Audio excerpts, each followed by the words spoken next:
एक बहुत ही कड़वा सच। तो सुनने के लिए तैयार हो जाओ आप लोग। दिल थाम के बैठना और कान खोल के रखना, क्योंकि सुनना बहुत ही ज़्यादा ज़रूरी है। तो ये कड़वा सच सुनो और समझो, फिर कमेंट में बताना कि क्या सच है ये। तो सुनिए, सच्चाई कहाँ से शुरू होती है। अगर पति पत्नी के साथ छल करता है तो उतना ही पाप का भागीदार वो होगा जितना उसको होना चाहिए। अगर पत्नी पति के साथ छल करती है तो उतना ही पाप का भागीदार पत्नी भी होती है जितना कि पति होता है। मतलब दोनों बराबर के पाप के भागीदार होते हैं, वो पत्नी हो या पति हो। तो ये समाज, ये इतिहास, ये वेद पुराण शास्त्र की बातें हैं। ये सब यही कहते हैं कि ना तो पति पत्नी से छल करे और ना तो पत्नी पति से छल करे। ना तो पति ही करे और ना तो पत्नी ही करे। दोनों को एक दूसरे के प्रति संबंध बराबर का बना के रखना चाहिए। अब बराबर का कैसे गुरुजी बना के रखे? लोग गुरुजी से यही सवाल कर रहे थे। तो बराबर का ये होता है कि ना तो तुम ही झूठ बोलो और ना तो वो ही, ना तो पति ही झूठ बोले पत्नी से और ना तो पत्नी ही झूठ बोले पति से। तो याद रखना, ये रिश्ता पूरी जिंदगी हंसी खुशी प्यार से बीतता है। हर पल गुजरते हैं प्यार से। उस घर में खुशियाँ भी होती है, बहुत अच्छा भी लगता है। खुशियाँ किसको किसको अच्छा नहीं लगता, बताइए। खुशियाँ तो मुझे तो लगता है हर घर में खुशी होनी चाहिए और खुशी अच्छी भी लगती है। तो ये दोनों का समझना चाहिए, ना तो पति ही झूठ बोले और ना तो पत्नी ही झूठ बोले। ऐसा नहीं बोलते कि कोई ही नहीं बोलता होगा। झूठ उस जगह बोलो जहाँ कि तुम्हें ये बचना है। छोटे मोटे झूठ होते हैं। पत्नी बोल रही है आप कहाँ जा रहे हो, और आप जा रहे हो घूमने दोस्तों के साथ, और आप ये बता दो कि मेरा बहुत ही ज़रूरी काम है, मैं उस काम से जा रहा हूँ, वरना काम बिगड़ गया तो तुम खाने के लिए मर जाओगी। बिजनेस के काम से जा रहे हैं और तुम जा रहे हो दोस्तों के साथ मज़े लेने और घूमने, अय्याशी करने। तो एक बात कान खोल के सुन लो, तुम्हें कीड़े तो पड़ेंगे। कीड़े पड़ेंगे कि नहीं पड़ेंगे, कमेंट करना। क्योंकि एक ब्याहिता पत्नी घर में लाके जो भी पुरुष छल करता है उसके सातों जन्म बेकार हो जाते हैं। और यही काम अगर पत्नी करती है तो उसको भी, कल ही गुरुजी बता रहे थे, उसको भी घोर नरक तो होगा, पर घोर नरक में उसको कांटे के सैया पे सुलाया जाता है। बड़े बड़े कांटे हो रहे थे, गुरुजी दिखा रहे थे, हम लोग देख रहे थे उस दिन। बड़े बड़े कांटे थे, क्या ही बताएं, इतने बड़े बड़े, और उस पे सुलाए जा रहे थे वो लोग। तो ये नियम दोनों के लिए लागू होता है। पति या पत्नी दोनों को बराबर पाप के भागीदार होते हैं। ये नहीं होता कि पत्नी खुश हो जाए कि चलो हमारा, सुन लो पति देव, ये तुम्हारे लिए है, हमारे साथ छल करोगे तो तुम भी सुन लो पत्नी हो, ये तुम्हारे लिए भी है, पति के साथ छल करोगी तो ठीक है। इस बात को ध्यान में रखते हुए ना तो पति ही पत्नी से झूठ बोले और ना तो पत्नी ही पति से झूठ बोले। पति पत्नी एक दूसरे से खुली किताब होने चाहिए। अरे बच्चों के लिए कोई झूठ बोल दिया गया, बच्चे जिद कर रहे हैं किसी चीज़ के लिए, वो भी छोटे बच्चे हो, 5 साल के बच्चे हैं ना, तब तक जिद पूरी करनी चाहिए। उसके बाद शासन लगाना चाहिए, जो कि शासन बहुत ही ज़्यादा टाइट होना चाहिए। अपने घर में खूब प्यार से महंगी महंगी चीज़ें ले आओ, खिलाओ पिलाओ, पहनाओ ओढ़ाओ, बच्चों को प्यार दुलार दो, पढ़ाओ लिखाओ, सब कुछ करो, पर वो प्यार दुलार कमरे के अंदर होना चाहिए और माँ बाप के सामने ही होना चाहिए। ऐसा नहीं है आप लोग इतना लाड लडा दो बच्चों को कि वो घर से बाहर भी यही आज़ादी चाहें। अगर बच्चा घर के बाहर भी यही आज़ादी चाहेगा ना तो वो घर बर्बाद है, वो बच्चा भी बर्बाद है। निकल गया तुम्हारे हाथ से वो बच्चा तुम्हारा। सारी आज़ादी देते हुए बच्चों को ये ज़रूर बताना कि तुम्हारे माँ बाप अपना पेट काट के तुम्हें पाल रहे हैं। इतना पैसा नहीं है कि पानी की तरह बहाएंगे हम तुम्हारे पीछे।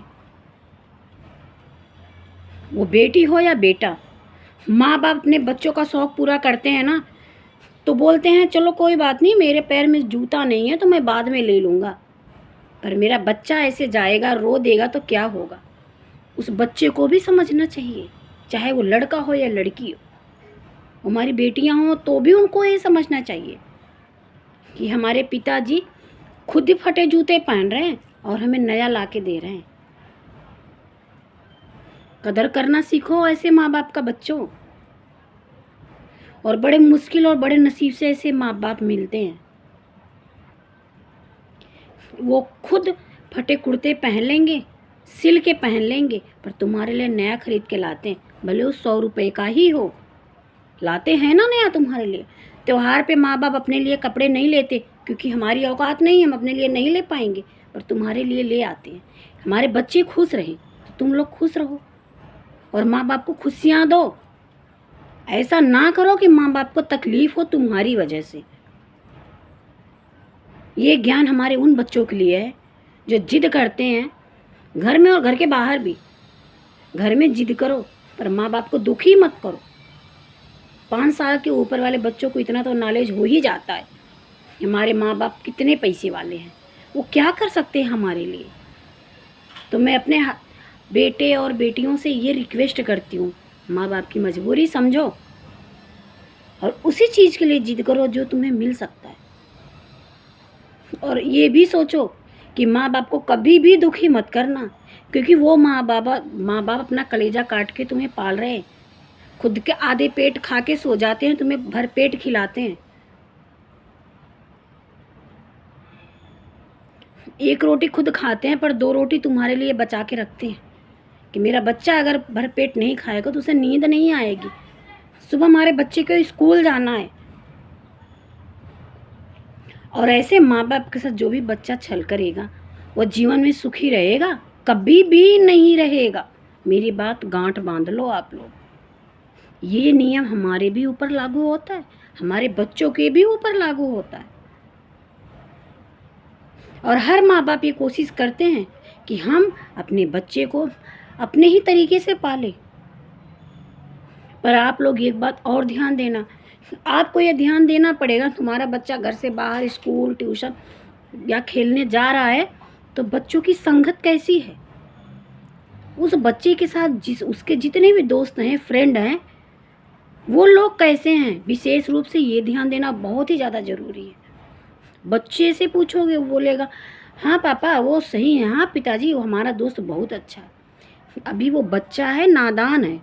अगर उसका दोस्त उसको गलत समझा रहा होगा और बोल रहा होगा चल कोई बात नहीं तू कर, मैं हूँ ना, तो उसका दोस्त उसे गलत रास्ते पे ले जा रहा है। वो मित्र अच्छा नहीं होता और ना तो सच्चा होता है। जो कि हमारा बच्चा गलत कर रहा है और वो बोले चल कोई ना तू मार दे, उसका कपार फट जाए और मैं हूँ तेरे साथ, मैं दूंगा तेरा साथ, वो मित्र बहुत ही बुरा होता है। अपने बच्चों को ऐसे मित्रों से दूर रखो। मित्र वो सच्चा होता है जो कि वो लड़ाई कर रहा है आपका बेटा और उसका मित्र बोले कि देख ये गलत है, तू ऐसा मत कर, लड़ाई झगड़े मत कर, बोलने दे, वो बोल के 2 गाली दे के चुप हो जाएगा ना, तू चल। वो मित्र सच्चा होता है और ईमानदार होता है। ये शिक्षा हम अपने बच्चों को भी देते हैं और ये शिक्षा सबके बच्चों के ऊपर लागू होता है। तो हर माँ बाप से हमारा रिक्वेस्ट है, निवेदन है हाथ जोड़ के कि आप लोग कुछ टाइम अपने बच्चों के लिए निकाल लिया करो।